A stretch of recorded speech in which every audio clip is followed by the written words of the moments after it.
এতে ক্লিক করার জন্য আপনাদেরকে জানাই অসংখ্য ধন্যবাদ। আপনারা দেখছেন আপনাদের প্রিয় ইউটিউব চ্যানেল wow007। তো ফ্রেন্ডস, ইতিমধ্যেই রাজ্য সরকারি কর্মচারীদের জন্য দারুণ খুশির খবর। ভিডিওটি সম্পূর্ণ দেখবেন।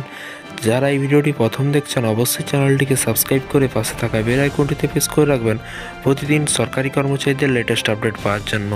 এক ধাক্কায় বিরাট বাড়বে বেতন। শীঘ্রই বড়সড় ঘোষণার পথে সরকার। খুশিতে লক্ষ লক্ষ কর্মচারীরা। 16ই ফেব্রুয়ারি নিউজটি প্রকাশিত হয়েছে, দেখতেই পাচ্ছেন।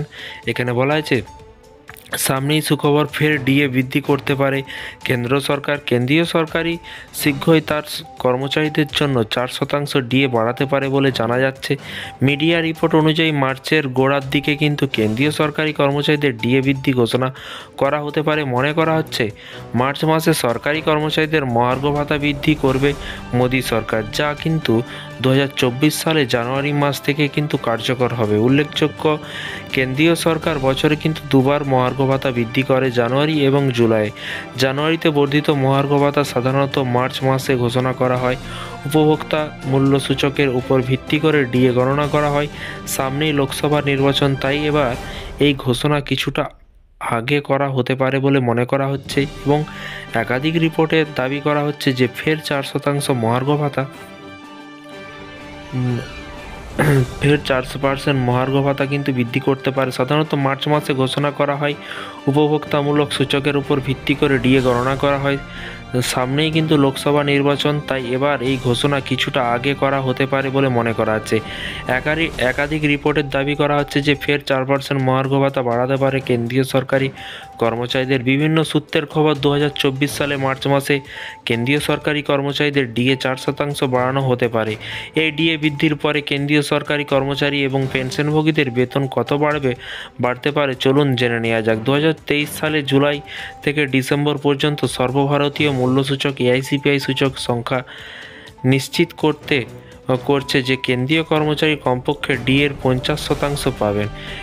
কেন্দ্রীয় শ্রম মন্ত্রকের তরফে 2023 সালের ডিসেম্বরে যে AICPI প্রকাশ করা হয়েছে তা কিন্তু 0.3% কমে 138% হয়েছে। আর নভেম্বরের তুলনায় কিন্তু 0.22% কমেছে। শ্রম মন্ত্রক জানিয়েছে 2022 সালের ডিসেম্বরের নিরিখে কিন্তু 2023 সালের ডিসেম্বরে সর্বভারতীয় মূল্যসূচক 0.15% কমেছে।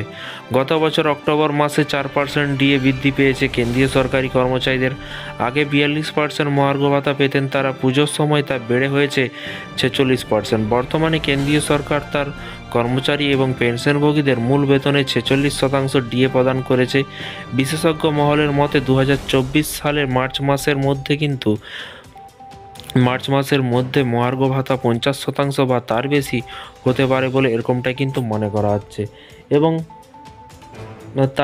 তার কর্মচারী এবং পেনশনভোগীদের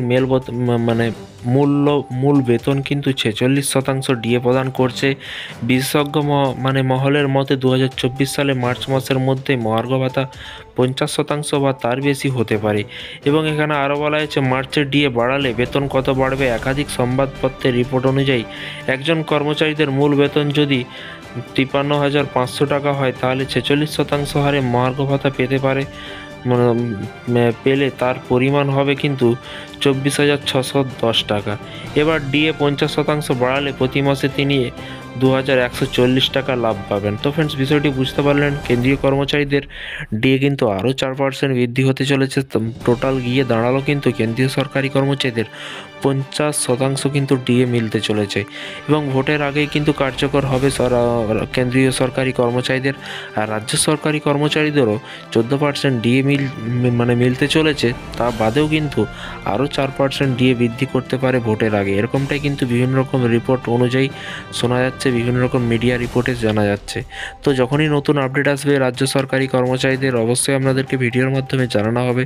চ্যানেলটিকে সাবস্ক্রাইব করে পাশে থাকা বেল আইকনটিতে প্রেস করে রাখুন পরবর্তী লেটেস্ট আপডেট পাওয়ার জন্য। ভালো থাকবেন, সুস্থ থাকবেন এবং নিজের খেয়াল রাখবেন। Thank you.